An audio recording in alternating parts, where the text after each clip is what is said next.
सुप्रभात, good morning. सीधा सौदा के आज के इस मंडे एडिशन में आप सबका स्वागत है। इंटरेस्टिंग था, पिछला हफ्ता वॉलेटाइल था, लेकिन नेट वीक ऑन वीक मेरे ख्याल से 0.8% के आसपास के गेन्स ही ईक आउट करे हमने। और उसमें भी सबसे इंटरेस्टिंग हाईलाइट थी वो थर्सडे का गजब का एक्सपायरी सेशन। पर अभी भी आज से दरअसल पूरा पार्टिसिपेशन लौटेगा। जो लोग छुट्टी पे गए होंगे, अभी तक वॉल्यूम्स धीरे धीरे पिकअप जरूर हो रहे हैं, लेकिन इवन फ्राइडे को भी नॉर्मल वॉल्यूम्स रिस्टोर नहीं हुए थे। आज से होपफुली सारे पार्टिसिपेंट्स लौट रहे होंगे और आज से वॉल्यूम्स वगैरह बढ़िया देखने को मिलेंगे।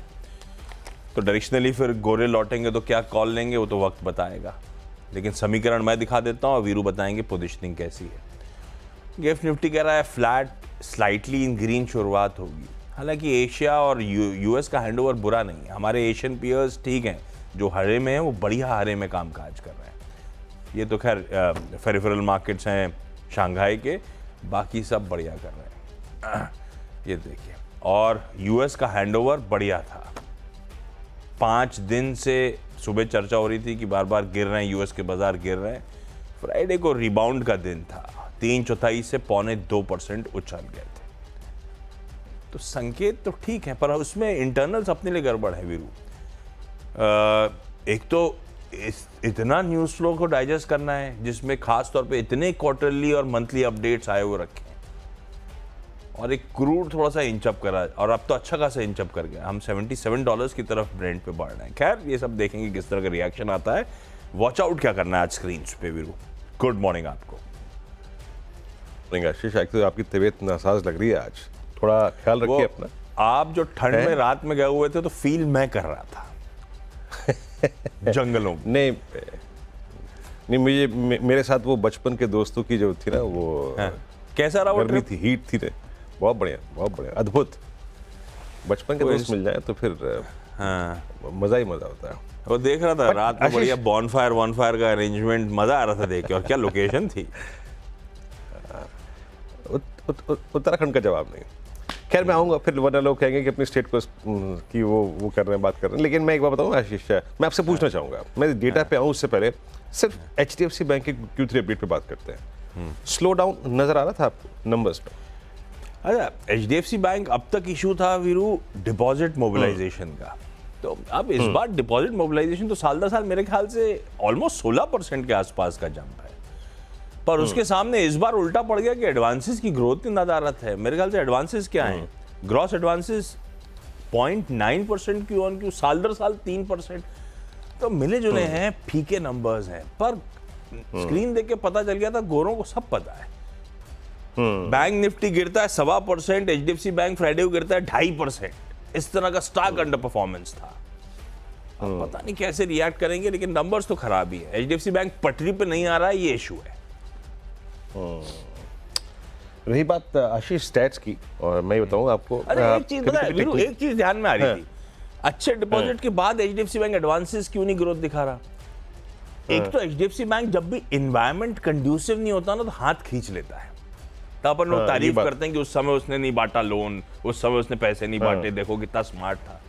तो क्या ये आने वाले कंसर्निंग टाइम्स का इंडिकेशन है? I don't know. इसीलिए अब देखते हैं स्ट्रीट कैसे देखेगा इस नाम को। हाँ, वही मेरा प्रश्न था आशीष, क्योंकि लीडर जो सेंस कर रहा है उसको हमें भी सेंस करना चाहिए। अच्छा आशीष, मैं टेक्निकल्स में एक चीज समझाई जाती है, stay out when in doubt, है ना? कुछ ऐसा ही सेशन है। आई थिंक मैं क्लैरिटी का इंतजार करूंगा बाजार में। निफ्टी अगर याद रखिएगा 23,931, अगर इस जोन को नहीं ब्रीच संभाल पाया, फ्रेंकली स्पीकिंग, दैट मीन्स हम इस अर्निंग सीजन की शुरुआत कर रहे हैं वीक नोट पे। और 931 एक ऐसा एज है, अगर वो टूटा तो नीचे कोलैप्स होने की टेंडेंसी हमारी फिर आएगी। और ऊपर की तरफ देखिए, बाजार ऊपर जा भी सकता है थोड़ा बहुत, 100, 150, 125 पॉइंट, लेकिन मेजर अगर जिस क्लस्टर को हमें पार करना है, जिसके बाद आप कह सकते हैं कि हम थोड़ा सा स्टेबल होंगे, वो है 24,250 आशीष।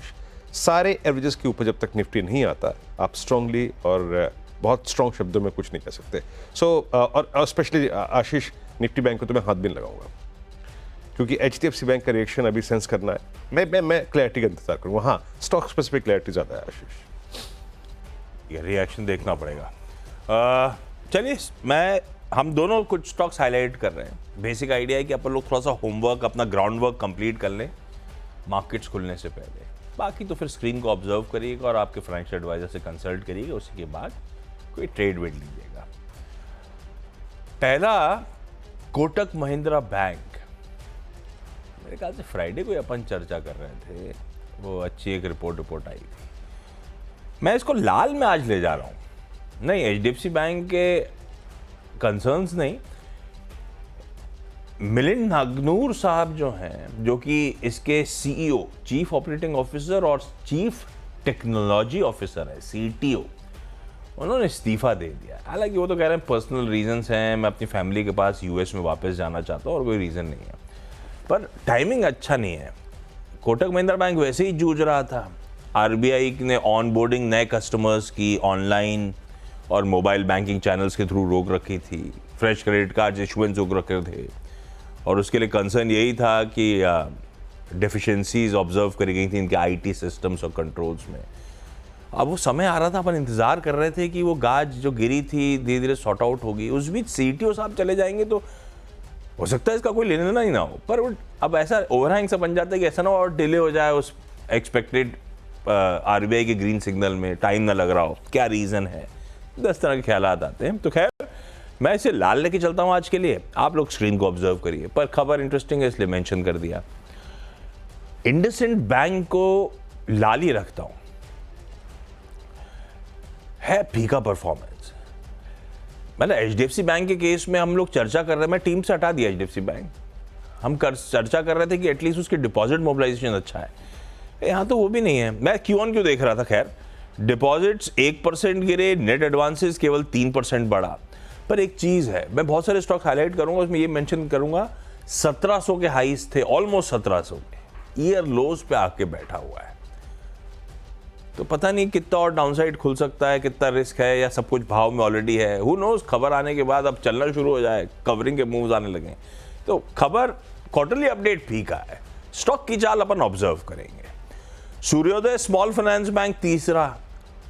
अब तो आए तो बहुत सारे थे, इसको लाल से इसलिए ले जा रहा हूं क्योंकि बाकी आंकड़े तो छोड़ दीजिए, सीधे उतरिए उसी ग्रिड में जो इन्होंने रिलीज भेजा था, उसमें लास्ट में एसेट क्वालिटी है, ग्रॉस एनपीए तगड़ा डिटोरिएशन है। 2.9% थी ग्रॉस एनपीए लास्ट क्वार्टर, 2.9% थी ग्रॉस एनपीए लास्ट ईयर इसी क्वार्टर Q3 ऑफ 2024, और डिटोरिएट हो गया 5.5% पे ग्रॉस एनपी आया है। खैर, ये सब इश्यूज हैं, एसेट क्वालिटी के चैलेंजेस। छोटे वाले तो माइक्रो फाइनेंस तो छोटे वाले तो झेल ही रहे हैं, पर स्टॉक था तो मैंने कहा लाल में ले चलते हैं। बाकी आंकड़ों पे जाने की जरूरत ही नहीं थी, मैं मेंशन करूंगा तो कन्फ्यूजन होगा। 3 हो गए और ये तीनों ही लाल हो गए। तीनों ही लाल हो गए। अच्छा आशीष, जहाँ तक सेक्टर का सवाल है ना, मेरे को पूरी भाव कॉपी रीड करने के बाद एक चीज़ नज़र आई कि शॉर्ट कवरिंग, फ्रेश लॉन्ग, बड़े एवरेजेस को रीगेन करने की कोशिश करना, ये एफर्ट सिर्फ एफएमसीजी में विजिबल थे, x of I think ITC. बाकी अगर आप देखें, इक्का दुक्का पॉकेट थी जहाँ स्ट्रेंथ थी, अदरवाइज मेजर तौर पे शॉर्टिंग सीन थी। एफआईएस की सेलिंग थी हायर लेवल्स पे, कैश मार्केट में वो क्लियरली विजिबल था, डेरिवेटिव में शॉर्टिंग थी तो वो क्लियरली विजिबल था। स्ट्रॉन्ग पॉकेट कौन सी है? देखिए, अपोलो, एक एपीएल अपोलो को लेके आइएगा, न्यू डेरिवेटिव एंट्रेंट था ये। थोड़ा रीड कीजिएगा इस स्टॉक को, और इसकी जब ये स्ट्रेंथ दिखाया ना, देखिए 6 सितंबर 2023 से लेकर अब तक ये एक मल्टी ईयर और मल्टी मंथ जो फॉलिंग चैनल है उसको बाइसेक्ट कर रहा था। शॉर्ट कवरिंग क्लियरली विजिबल थी, 3.25% के ऊपर इंटरेस्ट शेयर हुआ। 16, 20, 25 के ऊपर अगर ये स्पॉट में स्टेबल हो रहा है, दैट मीन्स ये इस मल्टी मंथ चैनल को क्रॉस करने की तैयारी कर रहा है। जब भी ऐसा कभी होता है ना स्टॉक में, जो शॉर्ट होल्डर होता है वो कंफर्टेबल नहीं होता है, तो वो यही हुआ। ब्रिटानिया ने टेस्ट किया और एक क्लोज दिया अबाउट 20 डेमा 8 नवंबर के बाद। स्ट्रॉन्ग प्लेसमेंट थी, स्ट्रॉन्ग नहीं, इनफैक्ट मैं जो शब्दों में चेंज करना चाहूँगा, शॉर्ट कवरिंग थी, पुल बैक की टेंडेंसी बढ़ रही है। 48, 10, 20 के ऊपर स्टेबल रहा तो शायद और अटेम्प्ट दे ऊपर की तरफ। और एक इन्फो एज लास्ट दिन भी मेरी टीम में था, डे हाई पे क्लोज हुआ, ऑल टाइम हाई पे क्लोज हुआ। स्ट्रेंथ परसिस्ट करेगी जब तक 8900 के ऊपर है, और क्लस्टर 92, 9300 के खुले हुए हैं। आशीष, IEX, ये मेरे ख्याल से आज सुबह ही टिकट टीम फ्लैश कर रही थी, आई एम अज्यूमिंग सुबह ही आया क्योंकि कल शाम तक तो मैंने नहीं देखा था। इसका दिसंबर मंथ का अपडेट आया है, और कंसोलिडेट कर रहा है ये स्टॉक। बढ़िया अपडेट है। All time high monthly electricity traded volume 29% का साल दर साल जंप है। ये है फ्राइडे के हालात इस स्टॉक के। खैर ग्रीन रख तो देता हूं अपडेट पे। यूनाइटेड स्पिरिट्स भाई साहब बहुत रिस्की है, क्योंकि ताबड़तोड़ तेजी में ये गजब के मूव्स एंजॉय कर रहा है। पर ऐसे ही जब वो अपडेट आया था ना यूएस का, आज जो हरमाज भी इस पर चर्चा कर रहे थे, वीकेंड पे जब मैं पढ़ रहा था कि उनके जो यूएस सर्जन जनरल हैं विवेक मूर्ति, वो कह रहे हैं कि सिगरेट के डब्बे जैसे वार्निंग्स ना अल्कोहल की बोतलों और डब्बों में भी होनी चाहिए भाई साहब, कैंसर वाली। अरे तो अपने अब वैसे खैर ये सब इससे कोई फर्क पड़ता नहीं है, जो पीते हैं वो पीते हैं। सिगरेट में भी हमने देख लिया है वो, पर लाल रख दिया कि यूएस में भी वो स्टॉक्स ठंडे पड़ गए थे। पता नहीं यूएस वाला जरूरी हम इम्प्लीमेंट इवेंचुअली, लेकिन सब इम्प्लीमेंट करते हैं। सिगरेट के डब्बों की भी वार्निंग वहीं से शुरू हुई थी। खैर लाल कर दिया ऐसे ही, लेकिन बहुत तेजी में स्टॉक अपन सिर्फ ऑब्जर्व करेंगे। ओएनजीसी, क्योंकि एक क्यू जो है वो कच्चे तेल में बढ़िया उछाल है। अब वो बढ़िया कह लीजिए, हमारे लिए सरदर्द है। ऑलमोस्ट $77 की तरफ ब्रेंट बढ़ चला है। तो ओएनजीसी अपन ने फ्राइडे को भी मेंशन करा था। थर्सडे और फ्राइडे में 2 दिन में बहुत तगड़े अप मूव्स आए, तो नॉट नेसेसरली आज फिर तेजी दिखा रहा हूँ, लेकिन रडार पे रखिएगा, क्योंकि क्रूड उबाल में विरुच्छे हो गए। जी मैं भी अपने अगले 3 स्टॉक्स जो है वो पेश कर देता हूँ आपकी स्क्रीन पे। लास्ट में था Info Edge, now it's Marico again FMCG. और मैरिको ने ब्रिटानिया से 1 शेड बेटर मूव दिया, और इसने अपने ट्रैक रिकॉर्ड को पिछले 10 दिन में अच्छा रखा है। पुल बैक भी था, फ्लैग का ब्रेकआउट भी था, 660 पे क्लोज हुआ। मेरे ख्याल से जब तक 655 के ऊपर है स्ट्रेंथ परसिस्ट करेगी, और ये 660 के ऊपर स्टेबल रहे तो अगला जो लेवल इसके लिए खुला हुआ है वो है 679-680। जरा प्लीज़ डायरेक्टर साहब जरा ओआई पहले रख दिया कीजिए जरा, मेरे को थोड़ा सा उसकी समरी समझाने में थोड़ा सा अच्छा लगता है और जल्दबाजी भी होती है थोड़ी सी, तो पहले ओआई रख दीजिए। तो स्ट्रॉन्ग प्लेसमेंट है, एक बहुत ही खूबसूरत फ्लैग का ब्रेकआउट है यहाँ पर। उसके बाद ये देखिए 2.25% बिल्डअप पर मैक्स हेल्थ केयर, मेरे ख्याल से इस स्पेस में अभी भी स्टेबिलिटी है, स्ट्रेंथ है। एक टिपिकल फ्लैग है 1180 एक थ्रेशोल्ड पॉइंट होगा, स्ट्रॉन्ग अगर आप देखें तो यहाँ पे बाइंग थी। आप ओआई एडिशंस देखिए करीब 8.5% के, बट स्ट्रेंथ तभी तक परसिस्ट करेगी जब तक 1150 होल्ड कर रहा है। हम एक एंटीसिपेशन में बात कर रहे हैं यहाँ पे एक फ्लैग के ब्रेकआउट की, जो कि 1190 के ऊपर होगा। और लास्ट पॉलिसी बाजार, प्रत्यक्ष का प्रमाण की जरूरत नहीं है, डे हाई पे क्लोज हुआ। यहाँ पर ऑलरेडी जिसकी एंटीसिपेशन में मैक्स में कर रहा हूँ वो ब्रेकआउट आ चुका है। डे हाई पे क्लोज हुआ 2215, एक शॉर्ट कवरिंग क्लियरली विजिबल थी, मेरे ख्याल से भी 150 रुपए का यहाँ पर अपसाइड इंट्राडे में और खुला हुआ है। 6 स्टॉक्स की प्लेसमेंट मैंने समझाई और 6 की आशीष ने। किसी भी तरीके से, किसी भी पर्सपेक्टिव से ये कोई बाय कॉल नहीं है, सिर्फ प्लेसमेंट इन डेरिवेटिव्स और न्यूज़ फ्लो के आधार पर प्लेसमेंट तय की गई है। एक ब्रेक के बाद तुरंत हाजिर होते हैं।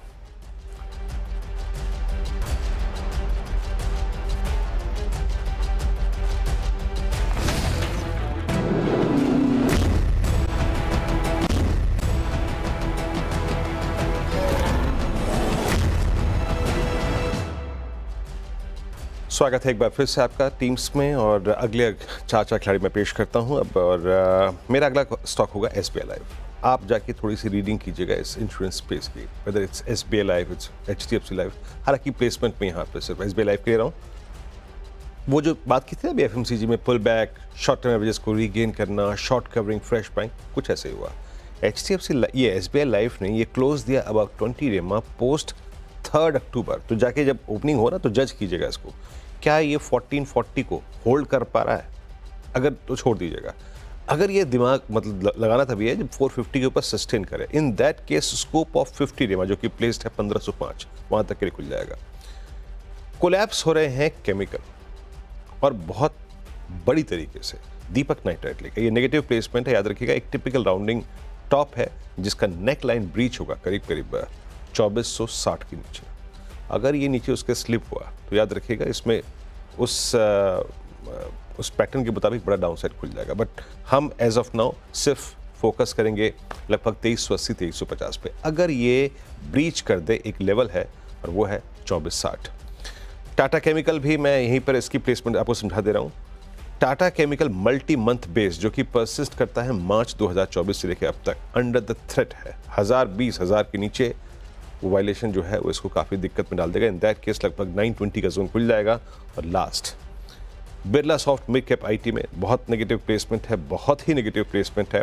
आईटी में कुछ स्टॉक्स में शॉर्टिंग विजिबल थी बीते शुक्रवार को, बट यहाँ पे मैटर क्या है कि 3 मई 2024 से लेकर, यानी फ्रैंकली स्पीकिंग अगर आप देखें 7-8 महीने की जो बेस है वो वायलेट हो रहा है। 545 के नीचे इसका स्ट्रक्चर बाकी अगर आप देखें एक कोलैप्स होने की टेंडेंसी आपको दिखाएगा। Ashish, Nykaa FSN e commerce ventures, कल शाम को आया क्वार्टर अपडेट।